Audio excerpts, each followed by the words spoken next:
এখন মৌসুম চলছে মাছ ইলিশের।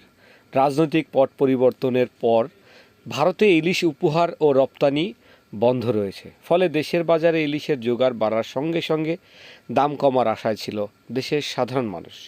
সে আশায় এখন সেগুড়ে বালি। স্বল্প আয়ের মানুষ ইলিশের ধারে কাছেও যেতে পারছে না। আড়তে আসা প্রায় সব ইলিশই যাচ্ছে ফ্রিজিং করে মজুতদারদের ঠান্ডা গোদামে। একই সঙ্গে সক্রিয় আছে চরম মুনাফাখোর সিন্ডিকেট সদস্যরা। ভেবেছিলাম কম দামে এবার যদি পাতে এক টুকরো রূপালি ইলিশ মাছ জোটে, কিন্তু না, কমার বদলে উল্টো দাম বাড়ছে লাফিয়ে লাফিয়ে।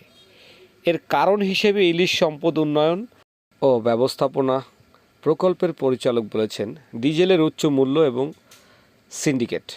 ইলিশের দাম কী হবে তা সকালেই নির্ধারণ করে দেন মোকামের ব্যবসায়ী সিন্ডিকেট। বিক্রি না হলে ফ্রিজিং করে রাখে। পাশাপাশি দাদন টাকা আরেকটি কারণ। দাদন দাতারা জেলেদের কাছ থেকে 10 ভাগ মুনাফা নেন। দাদনদাতা মহাজনদের আড়তেই মাছ দিতে হয়।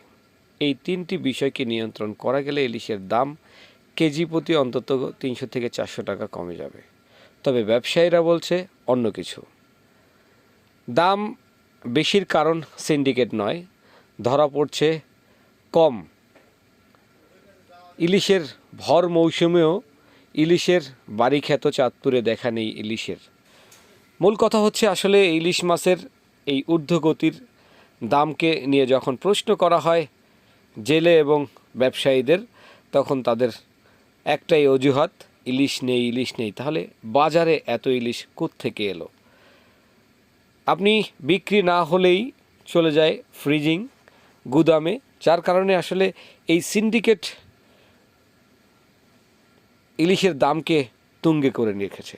তাই আমাদের সবাইকে আহ্বান করব, ইলিশ মাছের এই সিন্ডিকেটকে ভেঙে যেভাবেই হোক আমাদের দেশের সম্পদ, দেশের মানুষ যেভাবে ভোগ করতে পারবে সেইটার ব্যবস্থা করা।